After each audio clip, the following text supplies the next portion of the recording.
Anti-Israel protests sweeping college campuses across our country, including at Yale University, where police say they arrested 47 people just yesterday.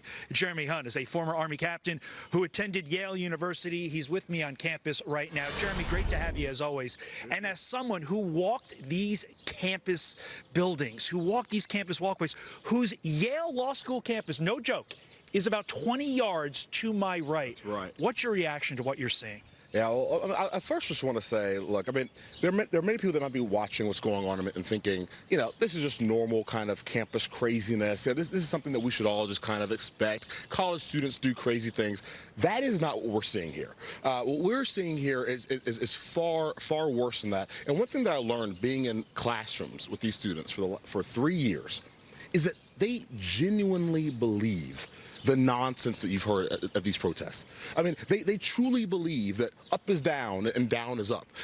They honestly believe that when you look at the atrocities and the mass rape and murder that happened on October 7th, that it was somehow justified because they think that Israel is a so-called apartheid state. I mean, so what's very concerning is that these folks are going to be using their Ivy League degrees to become leaders in academia, business, politics, and the rest of us, we need to do everything we can to make sure they never get anywhere close to power, because we know that they have such a distorted view of justice. And it's one of the reasons why even at Veterans on Duty, we're always about having veteran leaders promoting folks who care about our Constitution, they care about their country, making sure those folks have a shot in running for office, because we don't want people at places like Yale actually coming into major institutions and leading our country. It is dangerous.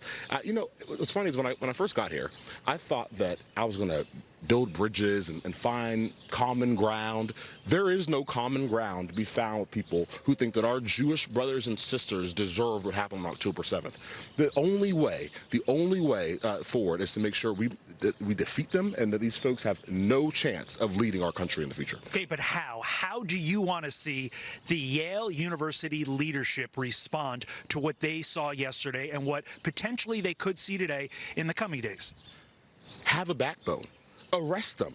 You do not be, if you are going to get on campus and spout out openly, blatantly anti-Semitic remarks, if you're going to be here saying horrible things about people who, by the way, are classmates. That's the crazy thing about Yale is that you'll sit in a classroom with someone right next to them, and the next day they're protesting you. I mean, this should not be. This is not a hard leadership test. This is not one of those tough decisions, and you got to kind of figure out how to weigh. There's one solution. That is, make sure that these folks are no longer enrolled at the school if they're going to say horrible things about Jewish people. And other thing to remember, too, is that what's ironic about this whole thing is that they really cared about peace in the Middle East and peace for the Palestinian people. They would be out here protesting Hamas, not Israel. Right. I mean, there is one way to peace in the Middle East, and that is if Israel finishes this fight, that is if they defeat Hamas, free the hostages, and free the Palestinian civilians from the grips of Hamas and restore deterrence. I mean, that's one of the reasons why Vets on Duty, we supported the financial package to send financial aid over to our allies in the Middle East and Eastern Europe to make sure they have the resources they need to defeat those who want to defeat the United States.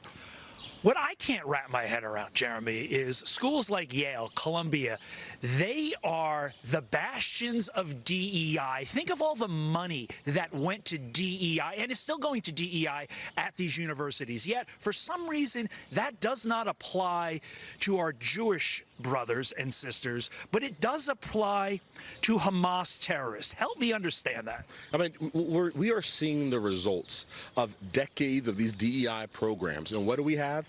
We have a spirit of hate that is clearly embedded in a lot of these students and what they believe about each other, what they believe about people who think differently from them, people who have different politics, people who are proud of their Jewish heritage, who are proud to stand with Israel. They hate those who think differently. And so if that is the result of DEI, we need to make sure DEI has no place in any institution in this country again. I understand that you said the individuals believe what they're doing. They believe in these causes, despite how insane it seems to us. But if they believe, why are they all wearing masks? Because quite frankly, I don't see a lot of COVID floating around here. That is one of the most perplexing things that I've tried to figure out for 3 years. Like, why are people still obsessed with these masks? I don't know. You're outside. I trust that we're okay here. Right, but my question is, like, are they embarrassed? Even though they're proud of their belief, are they somehow embarrassed and they don't want the world to see?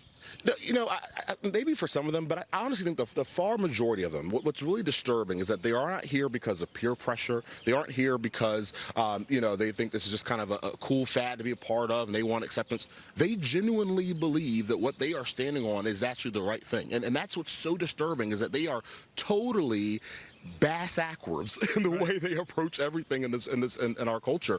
And so, they wear the masks. A lot of times, they have their little theories floating around about why they do that. I won't get on that. Sure. But I'll just say it's not something that they're proud of what they believe, and they stand on it. It has to be extremely difficult for you as a veteran to experience that. It's tough for just Americans to see what's going on and say, is this our country right now? Jeremy, thank you for fighting for our country. We appreciate you doing that. We appreciate your time this morning. Thank you, Todd. Carly, over to you. Yeah, they are in full belief, and some of them are chanting, "We are Hamas." Todd, Jeremy, thank you so much.